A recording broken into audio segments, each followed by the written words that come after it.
अस्सलाम वालेकुम student, welcome back to our new video. तो स्टूडेंट, हम 9th क्लास का चैप्टर नंबर 12 कर रहे थे। चैप्टर नंबर 12 के थ्योरम कर रहे थे। हम थ्योरम नंबर 1 कर चुके हुए हैं। आज हम करेंगे theorem number 2। Student, theorem number 2 की स्टेटमेंट पढ़ते हैं। थ्योरम नंबर 2 की स्टेटमेंट में वो क्या कहता है? स्टूडेंट, वो कहता है कि एनी पॉइंट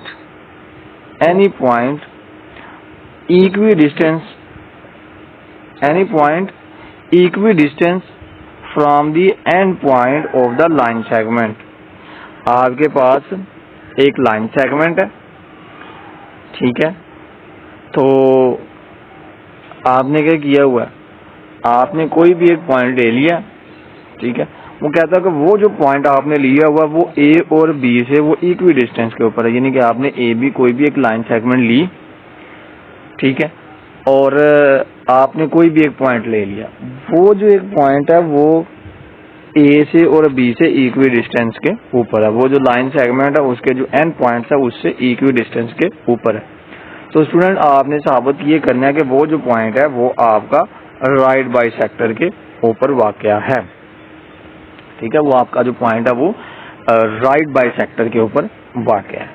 तो ये आपने साबित करना है। तो सबसे पहले स्टूडेंट इसकी जो डायग्राम देखते हैं, मैं आपको एक रफली डायग्राम बना के दिखाता हूँ। स्टूडेंट, सपोज करें कि ये मेरे पास एक लाइन सेगमेंट ए बी है, ये एक लाइन सेगमेंट है।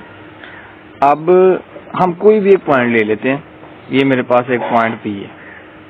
वो कहता है कि ये जो पॉइंट पी है ये आपका ए से भी इक्वी डिस्टेंस के ऊपर है और ये पॉइंट आपका बी से भी इक्वी डिस्टेंस के ऊपर है। ये उसने कह दिया। हमने साबित ये करना है कि ये वाला जो पॉइंट है आपका पी, ये ए बी के राइट बाइसेक्टर के ऊपर वाक़या है, ठीक है। ये इसके राइट बाइसेक्टर के ऊपर वाक़या है, ठीक है। ये हमने साबित करना है। ये इसकी रफली डायग्राम है, ठीक है स्टूडेंट। यही सेम डायग्राम इधर हमने बनाई हुई है कि लेट्स सपोज ये मेरे पास ए बी जो है वो एक लाइन सेगमेंट है, ठीक है।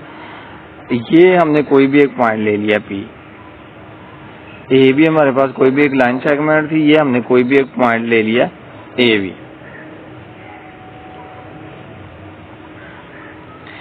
अब ये हमें उसने दिया हुआ था कि पी का ए से डिस्टेंस और पी का बी से डिस्टेंस इक्वल है। हमने साबित करना है कि ये वाला जो पॉइंट है ये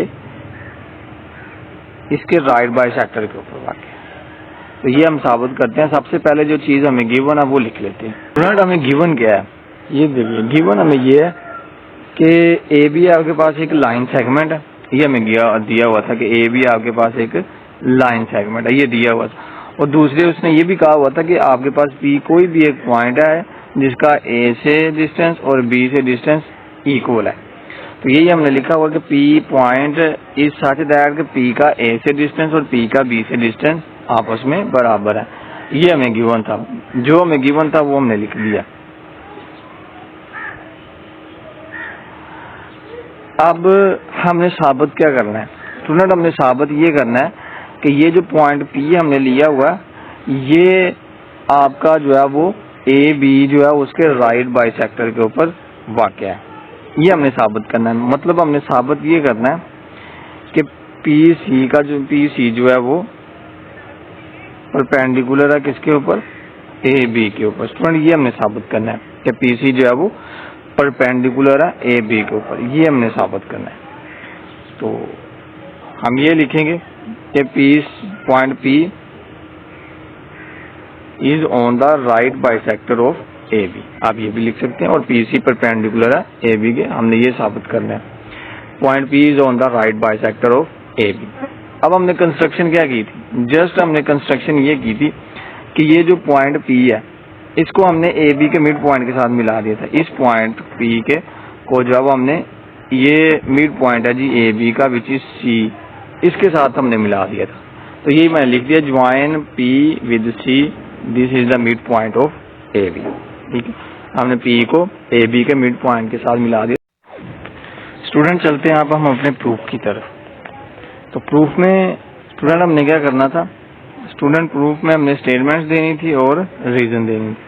अगर हम अपनी ट्रायंगल देखें तो ये अपनी डायग्राम देखें, उसमें दो ट्रायंगल्स बन रही है। एक ट्रायंगल हमारे पास बन रही है ACP और दूसरी ट्रायंगल बन रही है हमारे पास BCP।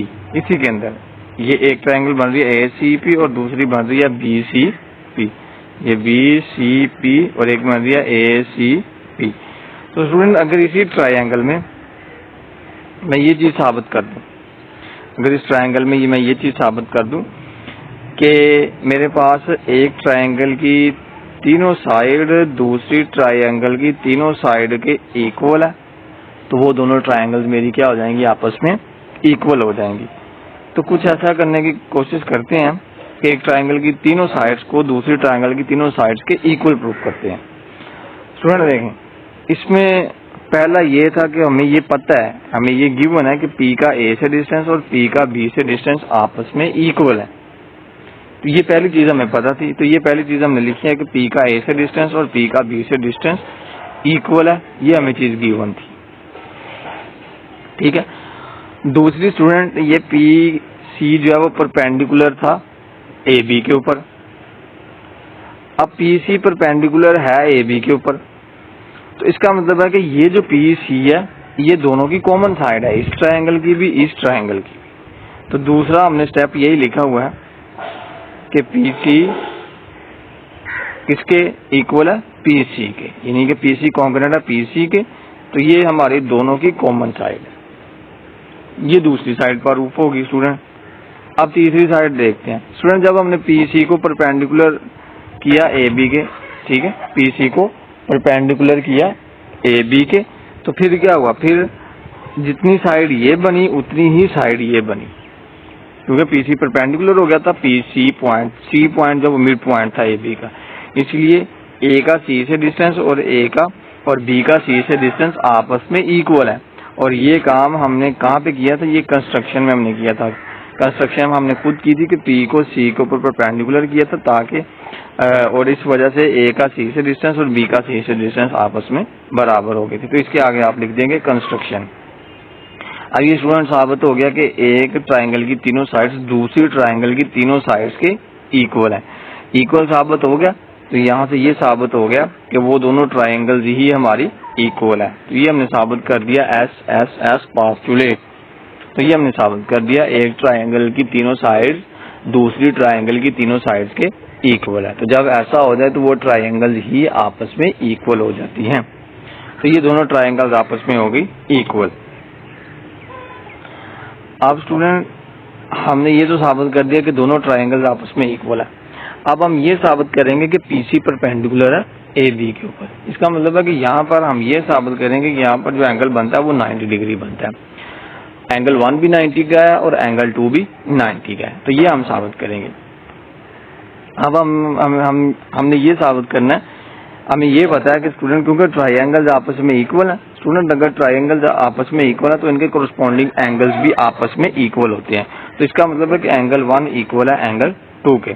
ठीक है। तो ये S पास्टुलेट है, ट्रायंगल्स आपस में इक्वल है तो इनके कोरस्पॉन्डिंग एंगल्स भी कॉन्ग्रुएंट ट्रायंगल्स के इक्वल होते हैं। तो ये आगे हम हेडिंग देंगे corresponding angles of a congruent triangles. ठीक है स्टूडेंट।